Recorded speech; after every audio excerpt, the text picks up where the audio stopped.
Dipersilakan. Assalamualaikum warahmatullahi wabarakatuh. Alhamdulillahillazi anzala ala abdihil kitaba wa lam yaj'al lahu iwaja. Wa usalli wa sallim ala rasulil karim wa ala alihi wa sahbihi ajma'in. Saudara Dr. Muhammad, Mana Ketua Menteri, Saudara Zamri, Menteri Pendidikan Tinggi, sahabat Samaha, sahabat saya, Tuan Salim, semua ramai tamu-tamu KSU, KPP semua ada, SAS, rakan-rakan yang saya muliakan.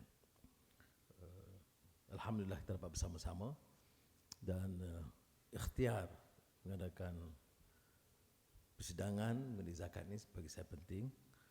Zakat institusi unggul dalam membina kekuatan ekonomi yang juga memikirkan soal kesenjangan dan kemiskinan.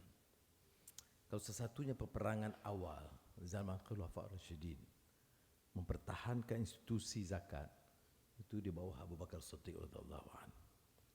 Dalam kupasan almarhum Syekh Yusuf Al-Qaradawi bahawa Islam itu tegak atas prinsip keimanan yang dikaitkan dengan salah, diperkukuh dalam jamaahnya, masyarakatnya dengan institusi zakat. Sebab itu, kalau ikut kupasan Qaradawi, kali pertama dalam sejarah umat manusia, peperangan pernah diistiharkan terhadap kalangan yang engkar menegakkan satu institusi zakat kerana kaitannya dengan pembelaan nasib rakyat miskin. Katanya untuk pertama kali dalam sejarah. Kerana sebelumnya peperangan itu disiharkan kerana kekuasaan, wilayah, atau meminang puteri, atau harta benda, intan berlian, pengaruh. Tapi peperangan harb alal faqr itu berlaku manakala institusi yang unggul membina kekuatan umat itu terungkai. Kita harus bertanya, kalau siapa yang biasa dengan fiqh zakah, di antara kaya penting dalam memahami zakat yang dikupas oleh Syekh Yusuf Qaradawi, dia tidak harus dilihat sebagai institusi biasa. Sebab itu kejam sekali bagi orang yang mengurus zakat dan cuai dan khianat, kerana institusi ini terlalu penting dalam membina kekuatan umat. Bayangkan, peperangan diistiharkan bagi orang yang mungkin mengaku dia salat, dia beriman, tapi enggan membayar zakat bagi sistem kerana akan melemah, longlaikan sistem zakat ini. Zakat ini bukan saja soal pendapatan negara, tetapi institusi yang dikaitkan dengan kemiskinan. Sebab itu kalau tanya saya dalam bicara soal zakat di negeri-negeri ini, walaupun di bidang kuasa negeri, saya tidak boleh terima kenyataan negeri yang boleh kumpul dana zakat yang besar, tetapi masih ada kelompok miskin tegar.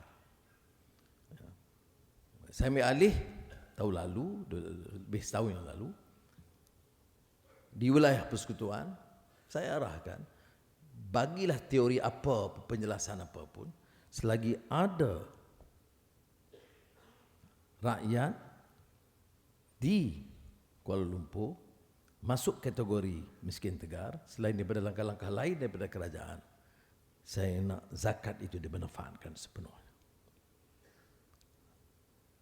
Tunggak zakat ini dalam sistem Islam itu terokai kalau tidak dapat dipertahankan. Sebab itu kita kenal dengan Khalifah Umar Abdul Aziz yang disebut Umar Al-Thani. Itu kerana ya zuhudnya, waraknya, tetapi kerana tata kelolanya. Sebab itu bila orang meremehkan isu tata kelola dalam negara ini, terutama kalau orang yang dikaitkan dengan Islam, serban atau tidak, saya tidak peduli. Bagaimana boleh remehkan soal tata kelola? Zakat itu tegak kerana tata kelola yang baik. Umar Abdul Aziz itu mampu mengendali, mengurus ekonomi wilayah Islam yang besar, bukan di sekitar Jazirah Arab, Mesir, Syria, sampai ke Azerbaijan. Itu kerana tata kelolanya yang par excellence. Jadi kita kenal tokoh-tokoh Islam itu dari sudut kepribadian, nilai, akhlak yang tidak tolak ansur tentang penyalahgunaan kuasa, guna kedudukan untuk memperkayakan diri dan keluarga. Saya aneh kalau saya pikirkan bahawa bagi kita ini tidak begitu penting.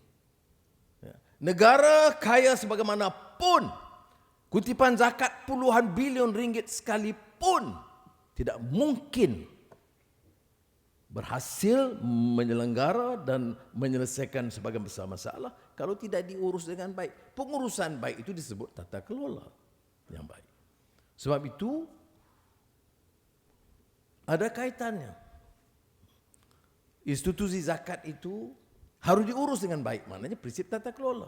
Setiap sen yang digunakan, wang yang dikutip atas nama zakat, itu mesti dipertanggungjawabkan. Dan seperti mana yang saya tegaskan tadi, apapun alasan untuk latihan, untuk pelaburan, untuk daya cipta dan peralihan teknologi dan transformasi digital yang semua perlu dikenalikan dalam negara madani ini, dia mesti kalau zakat ini selesaikan masalah basic kemiskinan tegak di kalangan rakyat kita. Jadi saya anggap persidangan ini selain daripada bicara soal-soal lain, mesti kembali kepada pangkal, pokok pangkalnya. Zakat mesti diuruskan cara yang terbaik mungkin, itqan fil amal, par excellence, dan keutamaannya mesti selesaikan masalah basic di kalangan orang yang tidak punya keupayaan dan bersaing. Ini ada kaitan juga bila dalam perdebatan orang kata tentang kan perbahasan tentang meritokrasi. Ya, kita pilih, kita bantu yang terbaik, anak-anak yang cemerlang. Dan ada perdebatan. Kita pilih. Tetapi dia lupa. Dan saya ingat Michael Sandel, profesor terkenal Harvard yang bicara tentang tyranny, kezaliman meritokrasi. Kerana meritokrasi itu, yang mana yang paling cemerlang, itu dipilih dan umumnya 99.9% dari sekolah terbaik, dari keluarga yang pendidikan tinggi dan kedudukan terbaik. Latihan terbaik.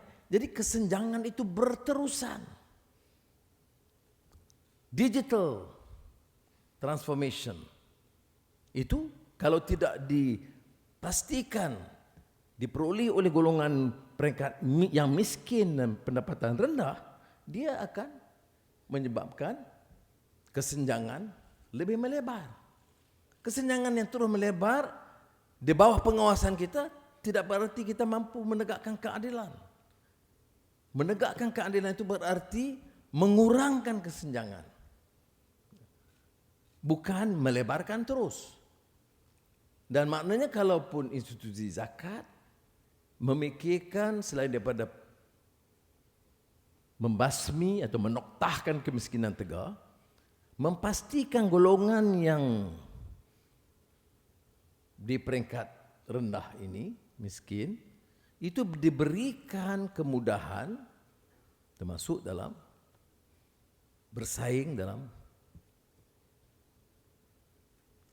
masa yang mencabar dan memerlukan kecanggihan melalui teknologi maklumat dan lain-lain. Sebab itu saya kata yang Profesor Sandel's argument in this tyranny of meritocracy itu mengungkit hal kesenjangan kerana tidak ada apa yang beliau sebut sebagai a conscious effort.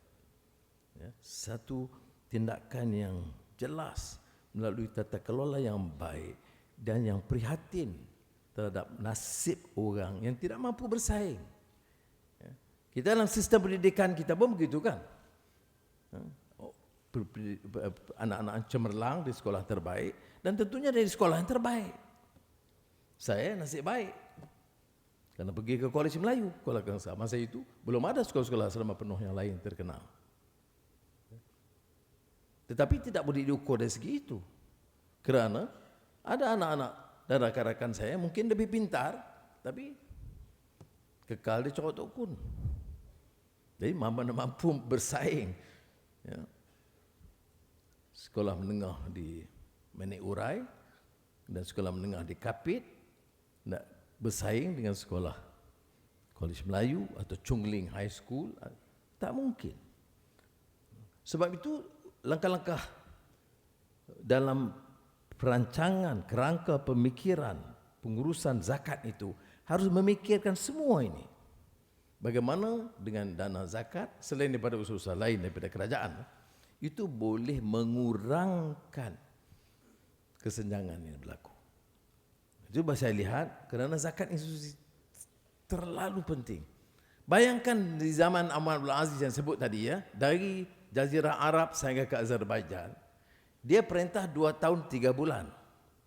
Sebab tu orang kata, ni nampak kejar sangat ni dengan umur yang agak lewat sikitlah, dekat dengan Datuk Wan Salim. Mengapa kejar sangat? Saya kata sebab saya rasa malu sebab Omar Abdul Aziz itu perintahnya 2 tahun 3 bulan. Masalah kemiskinan tegar selesai. Isu zakat itu diperkasa dan begitu baik. Inventory negara itu disusun hari pertama diperintah. Jumpa Mamak Bendahara. Dia kata apa yang tuanku perlukan silakan ya Khalif Amirul Mukminin. Dia kata bukan saya punya, ini negara punya. Itu kali pertama disebut inventory. Berapa emas, berapa simpanan gandum, berapa berlian yang ada dalam simpanan inventory itu. Dan sebahagiannya bukan saja zakat, ya, sebahagiannya itu dijual dan dibantu rakyat yang miskin dan untuk keperluan-keperluan yang lain. Jadi kalau dia selesaikan 2 tahun 3 bulan, kita yang perintah ada yang jadi Perdana Menteri 22 tahun, ada kerajaan 10 tahun, ada yang 33 bulan. Prestasinya bagaimana? Ini maknanya muhasabah yang sebenar. Kita duk ingat muhasabah, yang harus muhasabah itu kamu. Aku enggak perlu, kerana aku yang teratas. Ini yang masalah kita. Muhasabah itu mesti daripada ibda' binafsik. Masih mula daripada diri kita, seperti mana yang disebut dalam hadis Nabi Muhammad SAW yang saya bacakan tadi. Jadi sudah dalam soal zakat tadi, ya, bayangkan 2 tahun selesai masalah kemiskinan tegak di satu wilayah yang besar yang menembusi beberapa benua di bawah Umar Abdul Aziz. Jadi kita yang katakan ini contoh dan teladan, tak malukah kita? Tidak terasa bersalahkah kita kalau tidak memikirkan dan berbuat sesuatu? Kalaupun tidak sampai ke tahap itu, ya, tidaklah terlalu jauh daripada idealisme dan pelaksanaan yang dilakukan di bawah Omar Abdul Aziz. Ya. Sehingga kan yang saya turut baca,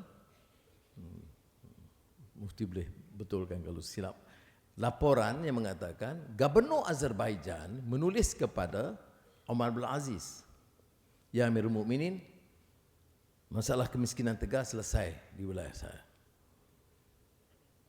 Bagaimana mampu kita manfaatkan dana ini? Saya cadangkan untuk sama ada dia atau daripada Umar yang kemudian mencadangkan, oleh kerana selesai kamu bertanya kepada Allah Ta'ala, betul tidak? Bila saya dapat laporan Kuala Lumpur, Selangor, Negeri Sembilan dan Melaka, bukan Perak belum lagi, katanya masalah kemiskinan tegar tu hampir selesai 100%. Maka saya beritahu Komiti Besar apa yang Umar Abdul Aziz beritahu kepada Gubernur Azerbaijan, are you sure?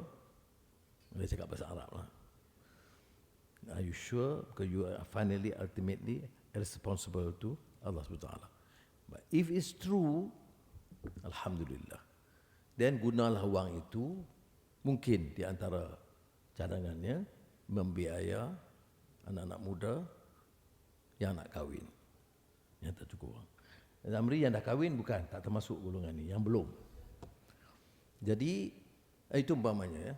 Itu sebagai contoh. Tapi ini bagi saya spektakular. Orang kadang-kadang bicara ini soal ya jihad, menyerang orang, pelaksanaan syariah. Dia guna itu slogan-slogan. Dia lupa bahawa kejayaan Islam itu termasuk dalam pelaksanaan tata kelola yang baik, yang praktik ini. Jadi pengalaman ini harus kita manfaati dengan melihat bagaimana mampu kita melakukan dalam seperti mana disebut dalam fiqh zakah yang bukan dimensi tapi pelbagai dimensi. Tetapi dengan target yang jelas untuk membantu rakyat yang ketinggalan, sama ada terpinggir dan tersisih di arus pembangunan. Dan tadi Zamri sebut dalam zaman kami dulu, zaman dia kemudian sikit lah, kita bicara soal Najatullah Siddiqi, Profesor Mannan. Profesor Mannan tu ada jadi menteri, saya tak tahu dia tak ingat lagi. Dia pernah menekankan bahawa zakat ini betul, it's an economic agenda. It is a social agenda. Tetapi lebih utama daripada economic dan social agenda, it is an Islamic, religious, spiritual agenda. Jadi tuntutan itu begitu diutamakan di dalam kupasan Mannan. Jadi pakar-pakar yang ada di sini, saya hanya bagi matannya saja, syarahnya sudah lebih arif, tapi dekat dengan hati nurani dan jiwa saya. Harus sesuatu penambahbaikan yang harus dilakukan segera, kerana soal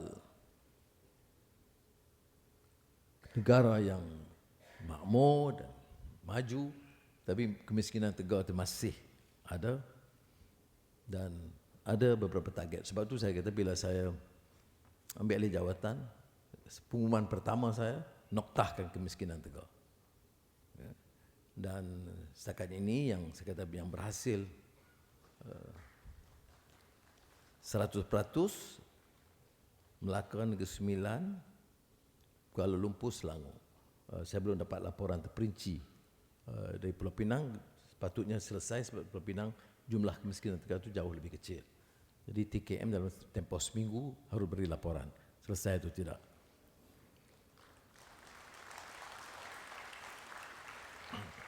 Dan selepas itu, untuk tahun lalu, saya kata ini sekolah anak-anak kita. Sekolah kebangsaan, baik sekolah Tamil, sekolah Cina, sekolah agama. Tandas yang tak terurus. Jumlahnya hampir 1 bilion ringgit. Tapi kita selesaikan pembinaan tandas 8,600 lebih. Bayangkan, ya, dengan khazanah yang besar dan pertumbuhan ekonomi dan hasil mahsul yang banyak, anak-anak kita ke sekolah dengan tandas yang rosak. Dan ini dibiarkan tahun demi tahun. Sebab itu saya beritahu kepada Menteri Pendidikan Fadlina, saya tak mau apa pun alasan, saya siapkan dana, saya kata mesti selesai. Ya, kalau masalah tandas pun tak selesai, nak uruskan mutu pendidikan ini bagaimana? Jadi Alhamdulillah selesai. Tahun ini, umpamanya, kalau di Kuala Lumpur, semasa saya jaga, saya kata termasuk gerai-gerai. Tadi saya pergi Seberang Jaya, saya minta pegawai daerah uruskan pembinaan gerai bagi Indah. Sebab yang pergi ke hotel 5 bintang itu 5% rakyat. Yang pergi ke gerai itu 80% atau 60% rakyat. Lebih 60% rakyat ini nak belanja 200,000 repair gerai pun tak mampu kita. Jadi sebab tu saya kata pemikiran, keutamaan kita. Kita semua bicara soal fiqh aulawiyat. Dalam ekonomi ini harus ada fiqh aulawiyat dia, keutamaan dia. Sebab itu tahun ini 2024 keutamaan saya ialah pengurusan baik pulih rumah-rumah penjawat awam, rumah polis, rumah tentera, rumah guru dan penjawat awam umumnya, termasuk rumah pegawai penjara. Itu saya dekat dengan saya. Itu parah. Jadi kita belanjakan dana tahun ini selesai gitu. Nak selesaikan semua perkara dalam setahun tidak boleh. Kita hutangnya besar dan permasalahan ekonomi besar. Sebab itu sudah faham mengapa saya keras sekali dalam soal tata kelola. Saya tidak izinkan orang merompak kekayaan negara ini. Dulu, sekarang saya tidak peduli.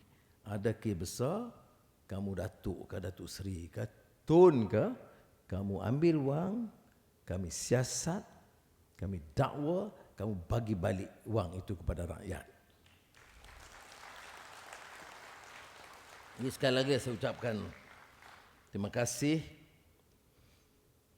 kerana ini ikhtiar TKM mengadakan persidangan antarabangsa zakat Pulau Pinang. Dia bila kita memanfaatkan natijah daripada keputusan dengan pelaksanaan program yang lebih maknawi. Semoga Allah memberikan kekuatan. Wassalamualaikum warahmatullahi wabarakatuh. Mohon Yang Amat Berhormat Perdana Menteri untuk terus berdiri di pentas.